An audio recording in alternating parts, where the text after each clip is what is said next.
Simon, I know we usually end the podcast talking about your shirts, but I want you to talk about Morrissey and Suede Head, which is, for those who are not watching the podcast, that is what Simon's wearing in the form of a crew neck sweatshirt, or is it a knit sweater? I can't really tell what that is, but there is a collar underneath it, meaning, dude, you're just classing up today. Is that it? The collar underneath is the shirt that I'm probably going to wear the rest of the day because it's getting warmer by the second. I just flew into Bozeman.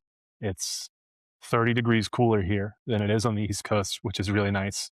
And I prefer to wear long sleeves. But Suede Head, record by Morrissey. If you're watching and you're familiar with Morrissey, then my hair makes a lot more sense. And otherwise, just a great record. What about the glasses and the mustache? Are those mustache? Which phase of Morrissey is that? Yeah, no, I don't think either of those really. No, okay. No. Yeah. I should get a Suede Head tattoo. So keep your eye on the space for Simon probably getting Suede Head tattooed on himself somewhere. Keep your eye on the space, he says. What, are you going to show it? Are you going to you meme post your new tattoos? I'm thinking somewhere like here on the throat, but we'll see. In the middle of the throat. Yeah. Great. Yeah. It's a good spot. It's a good idea. That's a good idea. With a middle of the throat Morrissey tattoo as the segue, we're going to say welcome to the podcast. I'm Garrett Smith, regular host of the Goat Rodeo podcast. I'm joined by regular co-host Simon Kuhn, who joins me in beautiful Bozeman, Montana for one of the best parts of the year. Just smack dab middle of summer, Bozeman, Montana. It's an incredible place. And we both work at Reveal Technology, and we're killing it. I'll be honest, we're killing it, and we're excited. Also, we're gearing up for, maybe we'll use this also as a segue into the next topic, but we are gearing up for a America 250 hosted party at the company headquarters tonight. So the last night at the time of publication for the podcast, it will have already happened. So the mayhem. Warriors in Quiet Water. That's right. We're raising money for Warriors in Quiet Water, is a nonprofit serving global war on terror veterans through transition, and it's an incredible platform, and we're excited to celebrate America's 250th birthday and raise money for a noble cause. Encourage everybody out there to look at the Warriors in Quiet Waters .org website and look at their mission. It's an incredible platform. It's run by my old Marine boss and living legend, Brian Gilman, who retired as the Chief of Staff at Marine Corps Forces Special Operations Command, MARSOC, and has been depicted in numerous, call it global war on terror, nonfiction memoirs for all kinds of different reasons. He's an incredible guy, deployed downrange with them, and now he's continuing to serve our community from the nonprofit space, and it's an awesome thing. Okay, with that, let's start off talking about venture deal book stuff. There haven't been any truly big new announcements in the investment space, but I did want to talk about a few different trends that we've been analyzing and tracking for a little bit within the defense technology ecosystem. So I'm gonna talk about 4 of them. We've talked about all of these in the past, but in a consolidated fashion, I just want to talk about these trends. So first, there's been a trend line, and Simon, feel free to comment on this, but there's been a trend line in the venture space related to defense, from investing in software platforms, AI targeting software, AI applications, kind of military versions of SaaS or software as a service tools.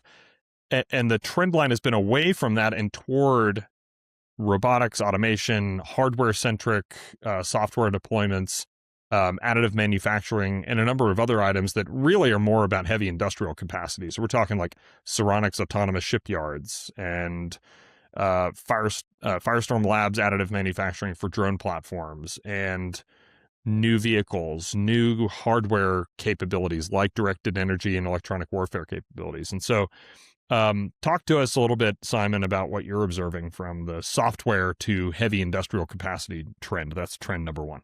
So I think it's a little bit of a misread on like the macro, which is, the historical macros that America was an industrial manufacturing superpower, and this is where all money went for a very long time. And then we became a software superpower. And that's no surprise to anybody. You look at Alphabet, you look at Meta, and all these different corporations. And now, as you look at defense tech and the micro, it feels like it's all shifting back to hardware. I don't think that's what's happening. I think the two are blending. And I think if you look at any of these industrial players in the defense space in particular, there is such a massive software component to what modern manufacturing looks like that all of them are a blend of some sort. Even as Anduril has success with making hardware, obviously the Lattice platform is a like key pillar of their business. You look at folks like Mach Industries and Divergent, who are trying to bring new manufacturing processes, but simultaneously they have massive software backbones that enable their ability to bring these like flexible, innovative manufacturing processes to the table. So I think like it looks on the surface like, oh, they're dumping money back into hardware. But I think really what it is it's a real blending. And all these companies have massive internal investments into their software stack that historical like heavy manufacturing did not have. And this is not necessarily new, but I do think it does look like a correction, so to speak. But I don't think any of the new defense tech players are like, yeah, I'm a pure hardware company. I didn't build my own software to support it. Like that doesn't exist. I do think that it's interesting that the venture industry, which is often loath to invest in capital intensive projects, right, is now pivoting, at least in the defense tech sector, into hardware centric stuff. So I think there's some amount of tracking with the reindustrialize movement, or reinvest in the defense industrial base movement, and it's probably also like the venture capital industry and the innovation kind of upstart non-traditional technology company becoming a little bit more like their customer. In other words, the customer still prefers very strongly to buy services contracts or hardware devices or hardware solutions that a prime contractor packages up. And there is software involved, but it's like baked deep into the solution package or baked deep into the contract, and is otherwise seen as a hardware acquisition or a services package. And so I think that this is more about the industry, venture, and the non-traditional contractor base becoming a lot more like the customer. And I think that trend is likely to continue. I still think that the massive value proposition of software in the space is undeniable, but I believe it's more about a delivery mechanism for high value software rather than um, hardware and heavy industrial capacity itself. Now, that being said, there is absolutely a space for innovators and for risk capital to get involved in reindustrializing. Think autonomous shipyards, because our Navy and our shipbuilding capacity is a fraction of what it used to be, and it's probably a fraction of what it should be, and ditto munitions manufacturing and other. So I think that's an interesting trend to consider. It also makes me think that early stage non-traditional types who believe themselves to be a software capability probably ought to find ways to partner or build into a services or a hardware footing to transact with this specific customer. But I think, again, time will tell.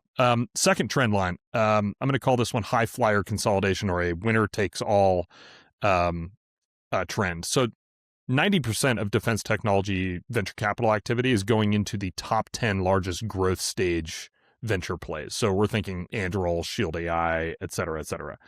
90% of all invested defense venture capital, meaning that early stage deals, even though there are plenty still going on, really are accounting for a tiny fraction of the overall investment activity. And what this probably means is that investors and firms are holding on to a lot more, call it dry powder, so that they can dump more capital into the clear winners or category leaders, and are waiting for those trend lines to emerge with companies within a category and then dumping lots of capital in later, which is backed up by kind of this notion of mega rounds going on. So these gigantic all the way from like gigantic observed Series Seed and Series A investments, all the way through to like multi-billion-dollar Series Ds, and beyond. So what do you think about this winner-takes-all dynamic in the venture-backed ecosystem, Simon?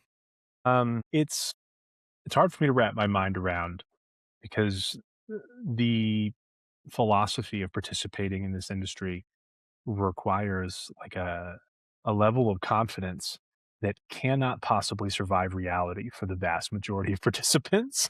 And so I'm always shocked by the like, hey, the vast majority of us are going to get sucked up.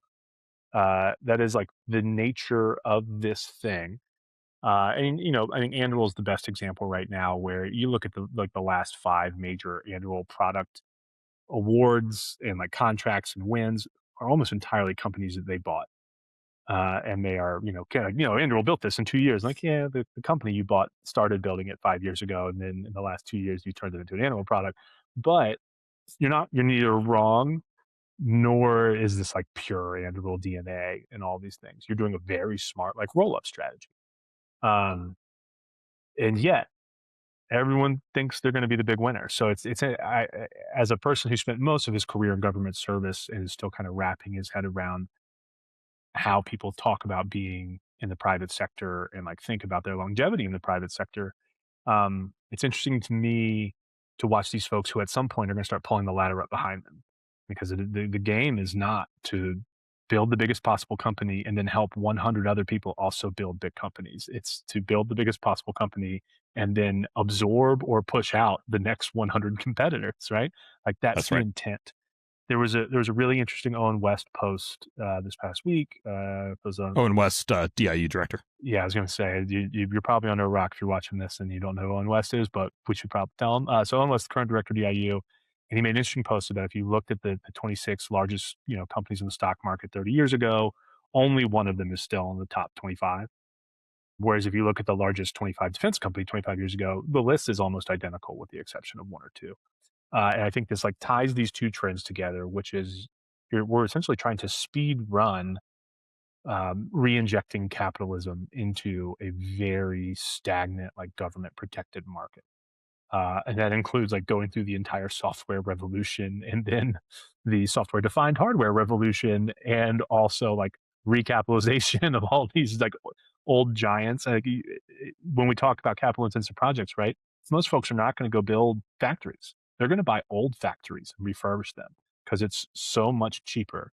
And we're like speed running the macro economy of America within our own ecosystem. It's pretty fascinating. I totally agree. I think that this increases the pressure or stress, certainly pressure or the motivation for younger projects to very rapidly scale. And I think the risk that we run collectively as a venture-backed ecosystem is that there will be a lot of kind of vapor and hype in the early stages that attempt to get a bunch of venture capital momentum behind them. And it's almost like capacity and scale ahead of product and traction, simply to define oneself as a category leader so that they draw the preponderance of that category's venture and risk capital activity. And I'm not saying that's a wrong tactic. I'm saying that we collectively need to be on guard for lots of vaporous projects out there that are simply building on a basis of momentum and scale and category leadership without actually having transited the valley of death. As an example, and I'll use this to segue into the third trend line, which is what I'm going to call the post-valley contracting kind of flywheel. Companies need to, at some point, manifest true traction. And the way that happens is by winning true contracts, production-grade contracts, prime contracts, OTs, and the likes of phase 3 SBIRs or IDIQs that are not only have like interesting ceilings, but are having actual transactions on the contract vehicles. And so at this point, this third trend line is all about venture capitalists waking up finally to the idea that a phase 1 SBIR ain't active customer traction, right? Like basically anybody can go out and win a phase 1 SBIR contract.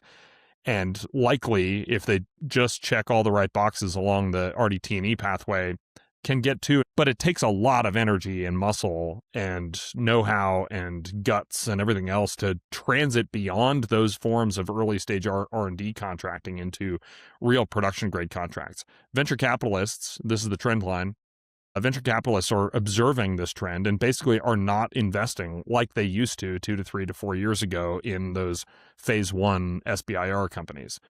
What they're looking for is production grade contracts or line of sight to production grade contracts or the like. So, Simon, talk to us about your observations on that trend line.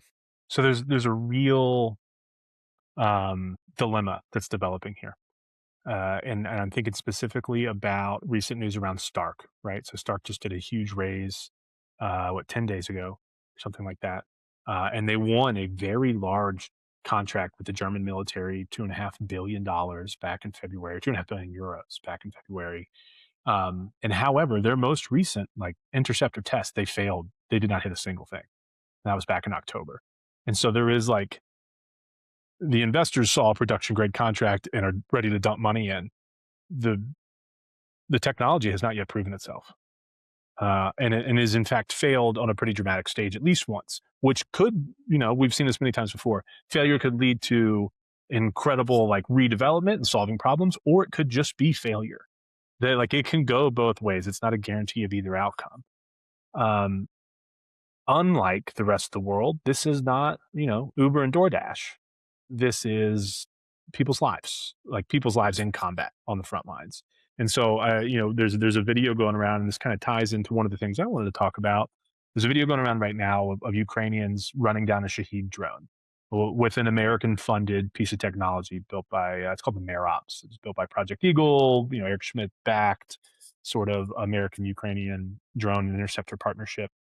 But that doesn't really mean anything from like a business perspective. The ability to build something and put it in the hand of Ukrainians and have them go use it does not translate to venture necessarily, because it's not a production contract. So even though that tech now has this like incredible video of it working really well, they don't as of yet have like the same type of round that Stark just had, even though there's videos of that not working very well.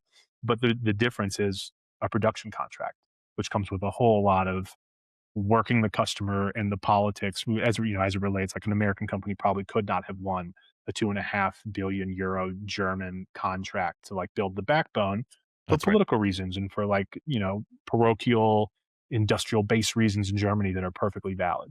Now, of course, Marops being Eric Schmidt backed probably won't have a hard time finding capital and folks that are willing to like participate in rounds with that kind of name brand recognition behind it. But like it points to a very real problem of there's a lot of good tech out there that maybe isn't playing that game as well. And we want to believe that defense tech is built entirely on the merits of the tech and its ability to save lives and like prosecute effects against the enemy. That's not necessarily true. That will not always line up with the way raising and winning contracts work. These are their own bureaucracies with politics and everything else that comes with that. Yep, I couldn't agree more. I think that actually is a very useful segue into the fourth trend line that I'll talk about, and then I'll hand the mic definitively over to you. We can dig into that that use case that you just described for counter-Shahed operations in Ukraine. But a very useful fourth trend line, which parallels that topic exactly, is this defense technology venture surge in Europe. So a number of funds are dumping a massive amount of venture capital into European projects. So North America remains obviously the capital heavyweight in the category, capturing something between 85 to 95% of total capital allocations. But European venture capital deployments in defense technology, it's multiplied several times over in the past couple of years. So Germany's got a fund called FCF, and there are a bunch of other multi-stage European defense technology venture groups. They're rapidly standing up localized defense funds, looking to scale sovereign AI. So this is the built in Europe, built for Europe, sovereign kind of AI capability. Alternative GPS denied and assured position navigation timing systems, tactical drone and tactical drone defense and counter-UAS platforms and hardware, all within the European umbrella. I'm no slack-jawed sycophant when it comes to Trump and Trump policy, but it is very interesting that the Trump era, and call it whatever tactics he used to put a bunch of pressure onto Europe to like think about up-leveling its own defense and reinvesting has in some level been effective. Is that a good thing over time? It's hard to get it's hard for me to get excited. Having read a number of history books, it's hard for me to get excited about Germany reinvesting in its military muscle yet again in the continent, right? So that being said, Ukraine on the rise, Russia, revisionist Russia on the move. I think there's a necessity here, and it's good to see European defense tech surge. It also means that if American projects want to get backed by European firms and deploy capability into Europe, there's a rising coterie of funds interested in making those kinds of investments and transferring or expanding that technology footprint into mainland Europe. So macro outlook here is that the second half of 2026 is probably going to be just as frothy and just as exciting in the defense technology venture scene as it has been over the first half of 2026, which is already greater in defense technology venture capital investment volume than the entirety of 2025. So we're on a track here. Simon, what do you want to use that as a segue into maybe deeper conversation on the Ukraine situation? I mean, before we jump off of it, I do want to comment on the geopolitics of that, because there is some sticky contradictions that happen in this idea of okay, we want our allies to spend more money on defense and take responsibility for more of their own defense needs. However, one of the major exports of America is defense. So if the response is to build their own defense production capacity at the same time, that's money that's no longer flowing to us. And now it's also capital, that American capital, being invested in European projects. I'm not saying this is a good or bad. It could end up being a net negative or a net positive. It's probably a net positive for capabilities and what actually comes out of this, right? More entrants, more ideas. One presumes the cream will rise to the top.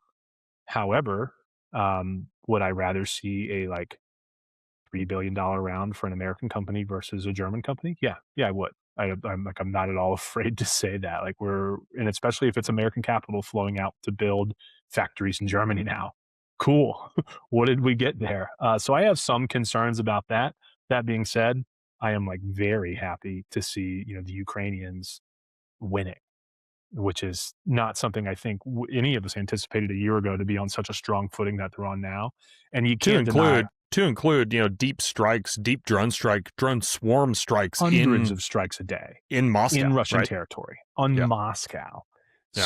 So there is a truly this is a Machiavellian sort of topic, in that I do want to see the West and allies of the West to be productive members and be able to defend themselves, and have countries like Ukraine being able to fight back against aggressive neighbors like Russia. But it sounds like at some point, this is all good right now while the wave is rising. At some point, there's going to be an ebb and flow to the capital. And if we are splitting that pie between a ton of new European entrants, in addition to new American entrants, there's going to be lean times at some point, and we may regret some of it, at least from an American industrial capacity standpoint. So something to think about. To your earlier point, though, right? We're not really going to know. It's not worth getting up in arms about oh, this X, Y, or Z is a disaster for the alliance. It may or may not be. Give it some time. For most of it, I don't love European drawdown, but it'll be interesting to see where this all shakes out in the end. But there is a good segue there, which is even as these companies are growing and you see American capital flowing into European companies, the utility of the American expertise and the American innovation ecosystem is in no way diminished. And I feel like there's this almost counter-logical thread of well, the U.S. is not at war and Ukraine's at war. So the Ukraine is developing all the things about how war needs to actually be fought, and the U.S. is wildly unprepared. And then I wake up today and I see this video of oh, Ukrainians have released a video running down a Shahed drone, a drone that took out an American Apache helicopter this last month. And what did they run it down with?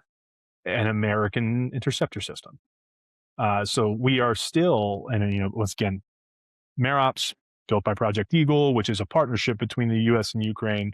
But America, don't forget, we're the best at this game, and a lot of that is like blood, sweat, and tears from decades at thinking and ideating and like putting boots on the ground and figuring out what it means to wage war. Yeah, let me jump in with maybe a sidebar that will touch not only on this but on our previous topic about venture capital activity in the defense and dual use space. So let's talk SpaceX IPO, right? So the SpaceX IPO, which I think debuted at $1.7+ trillion and then briefly cleared $2.1 trillion in market cap over the subsequent week or two of trading.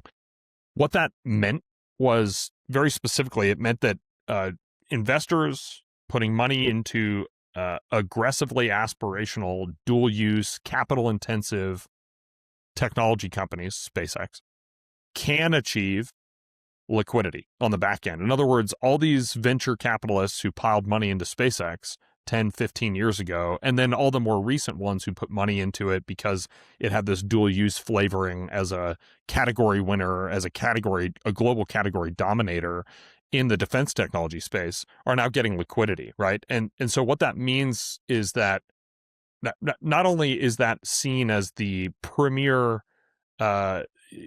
capability within its category, probably just dominant in that space generally across the globe, it is actually now going to inspire yet another generation of investment into either hardcore defense technology or dual use projects that allow for a level of capital intensivity that we wouldn't have seen in a previous generation. And so, I mean, this is why an aggressive entrepreneur who puts it all on the line to build a company like that is initially seen as, a pipe dream or counterintuitive or whatever, yield so much upside on that. This is why Elon Musk is the world's first trillionaire, in quotes. And so a couple of other trends that will likely push to the fore is that there will be an upward pressure on scale stage valuations within the defense technology space, specifically for those companies that are doing category defining work in places like war zone Ukraine. So I would expect that Project Eagle and really any Schmidt umbrella company looking into the dual use and defense technology space will draw and demand a much higher valuation, right? As we're seeing that category winners absolutely dominate. And once they actually achieve a liquid state, call it an IPO, direct listing, M&A, whatever, the market is supporting massive valuations. So SpaceX debuted at over 100x trailing revenue, which was inflated by its narrative around space-based AI computing and a bunch of other things. That's the visionary, aspirational stuff. Yeah. But it describes how liquidity can occur in capital-intensive, aspirational, category-defining, and counterintuitive projects, or at least counterintuitive at the outset. And I think this is also going to draw massive institutional and sovereign wealth capital into the space, which is a requirement if you're going to get into these capital-intensive projects, because venture capital can only take you so far. Yeah, I mean, the impact of SpaceX, I don't think, can be overstated. And there's some other large companies that have obviously emerged, but SpaceX is the only one that I think truly outperforms the hype. And there's real challenges associated with this, and SpaceX is going to run into it. We are going to run into it with SpaceX first. And I'm referencing things like, access to Starlink and the Ukraine conflict, the very real life challenge of doing AI in space, doing any kind of compute in space, and heat transfer, and the physical limitations of stuff. So the first version of aspiration for SpaceX was just, can it be built in America? And solving that alone was an extraordinary challenge, but it is ultimately a cultural, capital, bureaucratic challenge. They are now looking at aspirational, how far can I stretch the physics of doing things in space, which is, as far as I understand, it much harder. The laws of physics are much more immutable than recreating industrial capacity. But all of this relies on a federal government that has money and contracts to award. And it wasn't even 10 years ago that SpaceX was in a position where the federal government was spending $1 billion to build a competitor rocket to the Falcon, which is like, it's such a fascinating thing to think about. This is like a no bullshit competition. There was the NRO sending satellites into space, and they had one available rocket, and it was built with Russian technology. And so they knew, and this was UGA. Why can't I remember the name of like the weird conglomerate between the primes to launch rockets? It's escaping my. That's how bad things have gotten. ULA. ULA, right? So ULA had a Russian designed rocket, which is its own funny piece of politics, because the best way to keep Russians from building missiles is to hire all the Russians and have them build rockets for us. But at the same time, we don't love that we're using Russian technology. And so the government had this contract bid out, and SpaceX was going to compete with an American-built piece of technology, and American engineers, and an American supply chain, and it already works. And America said, that's not enough. The government said it's not enough entrants, so we're going to give $1 billion to ULA to build a competitor. That's insane. That's an insane thing to think of.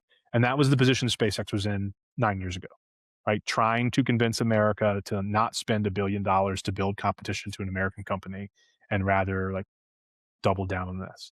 So, fast forward to right now, as we get into my favorite perennial topic, if those funding streams do not exist, there can be no future SpaceX, right? SpaceX was competing for $1 billion contracts 10 years ago. If that opportunity does not materialize, SpaceX does not get to scale and grow and do what it does now, which is, provide world-class communication satellites to everybody, commercial and military and federal. They do all of it.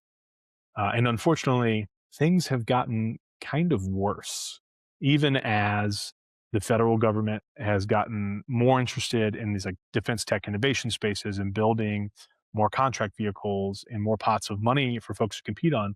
Congress has gotten worse about keeping the trains running on time, to actually fund these projects and like allow all these wonderful contracting officers to spend dollars. Wait, Simon, they're not getting legislative work done on time? In fact, they're getting nothing done. They're getting nothing done. Oh. Nothing at all. So last time we talked about this, Wait, the U.S. Congress? Yeah, yes, that's the one. The same U.S. Congress, which is breaking news. As of right now, entirely beholden to the state of Florida, from what I understand from recent reporting. But it's things, political events outside of the defense space are haranguing Congress, and that is preventing the passage of the National Defense Authorization Act, and it is preventing us from even turning to talking about appropriations. And we talked last time about a war supplemental and how much the war costs, but the politicians, no one's stories are lining up. So Russ Vought from OMB came to the Hill last week, and he testified on how much the war in Iran costs. And he said it was about $30 billion. And the White House that week also made their request for a supplemental. They requested $67 billion for defense, and then another $22 billion for like disaster relief and food aid for some events that have happened. Those numbers don't line up immediately. Hey, the war costs $30 billion. I need 67. That's not a great opening position for any negotiation. But it's made worse by the fact that the House has essentially gone into revolt over a set of different like immigration and voters' rights pieces of legislation. And all of our legislators have ended session early and left town. So neither House of Congress comes back into session until July 13th. When they come back, the Senate will have 5 more weeks of voting days. The Senate will have 7 weeks of voting days. The House will only have 5. So there will be 5 weeks left before midterms where both the Senate and the House are in session and could potentially do any number of things, to include all 12 of the appropriations bills to fund the entire government, the NDAA on both sides, a potential supplemental to fund the war. And let's be clear, the money is running out at DoD because they spent a lot of it on the war. So they are now seizing up travel and like reducing training budgets because they spent their money on the war. And then a potential third reconciliation bill, which is $350 billion of the $1.5 trillion that everyone's been talking about. That math ain't mathing. There's just no way. And the big approach bills will be the first ones to go. They'll do a CR and they'll push them off. And I think NDAA probably goes to the wayside as well. We didn't finish the NDAA last year until December, and I think we're probably headed for a similar thing. The question becomes, are we going to paralyze the entire like defense ecosystem uh, while House members and Senate members debate whether or not to strengthen voter ID laws? Right. Right. Do we so you're saying that your your prognosis here is that uh I, I'm putting words in your mouth, but I want you to confirm, deny, and correct if useful. So, putting words in your mouth, you're saying that we expect full year CRs at the end of this, or we just expect CRs to cover the gap before they pass NDAA, the defense appropriations bills, that will still happen, but it will be delayed as we've seen the trend line for now many years, but at least to December. I think we get short-term CRs. We do this all the time. I think it's very stupid, but I think we get short-term CRs to get us past the midterms. But I think in real life, we probably don't appropriate till December. And so we end up doing like a couple of short CRs in a row, which is the height of stupidity. Just push it out to December. You know you're not going to get it done until December. But not full year. I don't anticipate full year CRs. I think that would be unusual. Once you get past November, I think the temperature comes way down, and like the possibility, like if the Democrats manage to flip either the House or the Senate, the possibility of ever doing the Save America voter right bill turns to zero. Like it goes away. No Dem controlled House is going to let that bill move forward. So we'll just stop talking about it. Like we'll sideline it.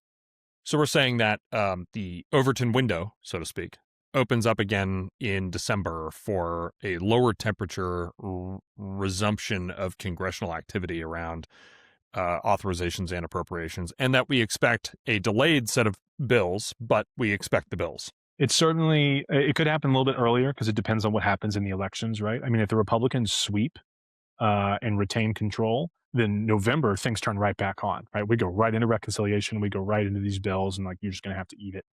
That But doesn't seem likely, and I don't think you would say that's likely. the math is too hard to do right now, and I am very. I mean, I've been wrong. I think about every election I've ever tried to make a prediction on. Electoral politics is much harder than even congressional like procedural politics, Sure, which I'm sure, sure. much more comfortable with. Yeah. But I think with all the gerrymandering stuff that's happened, the Supreme Court just upended campaign finance rules yesterday. It's very hard to like math out what's going on. Michael Bennet, for example, senator from Colorado, just lost his primary to run for the governorship of Colorado. He is the first sitting senator to lose a primary for governor in like 40 years. And that's Dem side, right? Like that is Dem on Dem violence. So I don't know what's going to happen. It's very hard to predict.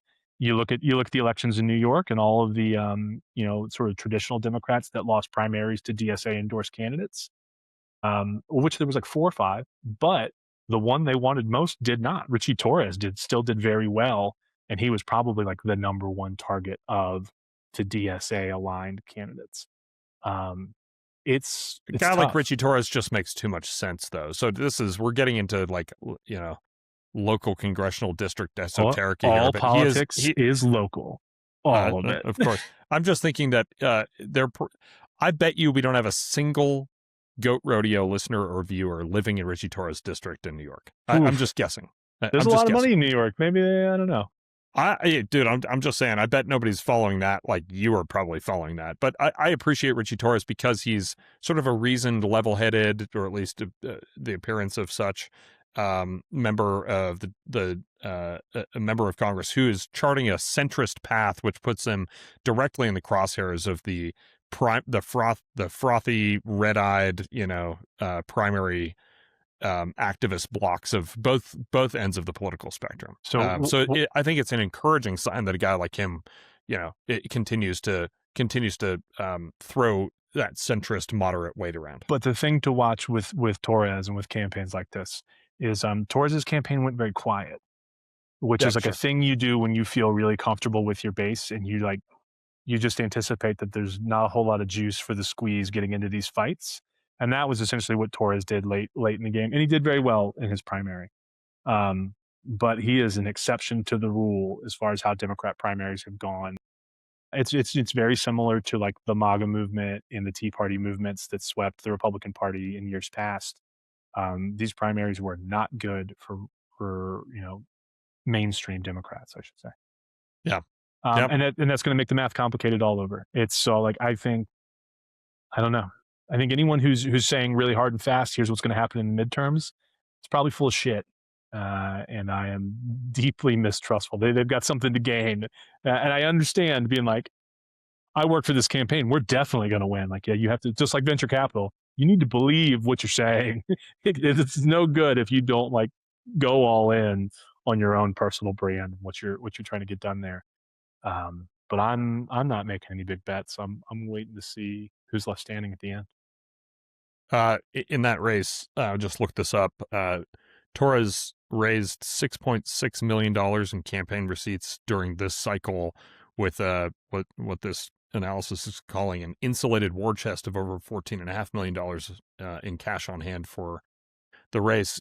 By comparison, his opponent, Michael Blake, only raised $360K or so in total fundraising receipts. So then it wasn't nearly as competitive as I thought it was. Yeah, I don't think. Well, at least not in the fundraising front. Maybe the vote was closer. Fundraising is a large portion of the game. But I mean, Torres won with 71.9% of the vote. Yeah, I mean, this was an obvious blowout. And what it says to me is that the key campaign issues probably resulted in people accepting that the more moderate, or at least not hard left ideological position he took on things like Israel and other stuff, he must be satisfying the base, right? I mean, he must be satisfying enough of the base and a lot of the centrists.